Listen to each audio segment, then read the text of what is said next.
अस्सलाम वालेकुम व्यूवर्स। आज की वीडियो में हम डिस्कस करेंगे MCQs from class 9 biology Karachi board paper 2025। ठीक है, तो चलो स्टार्ट करते हैं। फर्स्ट एमसीक्यूज हमारे पास है detailing all observation and data is called. ठीक है, तो यहाँ पर जो करेक्ट ऑप्शन है वो है डी यानी कि रिजल्ट। एमसीक्यूज नंबर 2 हमारे पास है ह्यूमंस बिलोंग टू। तो पूछा गया कि ह्यूमंस किस फाइलम से बिलोंग करता है। तो यहाँ पर करेक्ट ऑप्शन है ए यानी कि फाइलम कोरोडेटा, और फाइलम कोरोडेटा को हम वर्टिब्रेटा भी कहते हैं। ठीक है, फाइलम कोरोडेटा या फाइलम वर्टिब्रेट। एमसीक्यूज नंबर 3 है the term chromosome was introduced by Walter Flemming in. तो वेल्टर फ्लेमिंग ने क्रोमोसोम का जो टर्म है इंट्रोड्यूस किया था, कौन से ईयर में इंट्रोड्यूस किया था।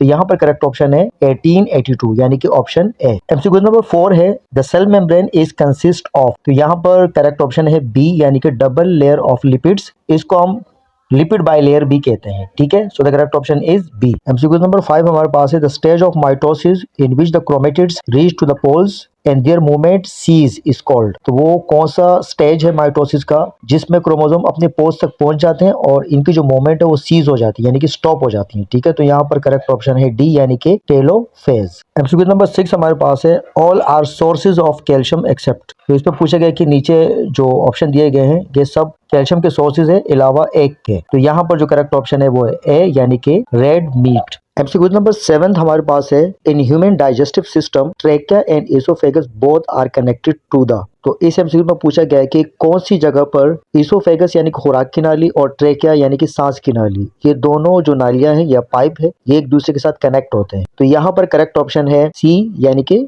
फेरिंग्स। एमसीक्यू नंबर 8 में पूछा गया है 1 gram of fats supply energy to the body about. तो 1 ग्राम फैट्स यानी कि चर्बी वो हमारी बॉडी को कितनी एनर्जी प्रोवाइड कर सकता है। तो यहाँ पर करेक्ट ऑप्शन है सी यानी कि 9 कैलोरीज। एमसीक्यू नंबर 9 है लाइफ ड्यूरेशन ऑफ एरिथ्रोसाइट्स यानी कि आरबीसीज इज। जो आरबीसीज है रेड ब्लड सेल है, तो इनकी जो लाइफ ड्यूरेशन है मतलब जो लाइफ स्पेन है पूरी जिंदगी कितनी होती है। तो ये हम जानते हैं कि द लाइफ स्पेन और duration of erythrocyte is about 120 days. So the correct option is D about 120 days. MCQ number 10 हमारे पास है in human heart the blood returning from lung first drain into the. तो इस MCQ में पूछा गया है कि जो लंग से ब्लड आता है तो सबसे पहले कौन से चैम्बर में जाता है हार्ट के। तो यहाँ पर करेक्ट ऑप्शन है ए यानी कि लेफ्ट एट्रियम। तो ये हम जानते हैं जब लंग से ऑक्सीजनेटेड ब्लड आता है तो सबसे पहले लेफ्ट एट्रियम के अंदर इंटर होता है और फिर वहां से फिर लेफ्ट वेंट्रिकल में जाता है और वहीं से फिर पूरी बॉडी में डिस्ट्रीब्यूट होता है। एमसीक्यू नंबर 11 हमारे पास है the transportation of organic material food takes place through the. तो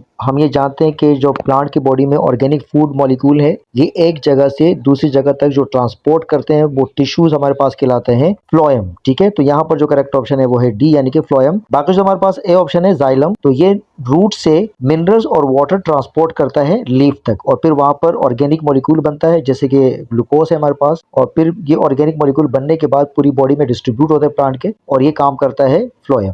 ठीक है, तो यहाँ पर करेक्ट ऑप्शन है डी यानी कि फ्लोएम। 12 एंड लास्ट एमसीक्यूज हमारे पास है Rana tigrina is the scientific name of. तो पूछा गया है कि राना टेग्रीना किस ऑर्गेनिज्म का साइंटिफिक नेम है। ठीक है, तो यहाँ पर करेक्ट ऑप्शन है सी यानी कि फ्रॉग।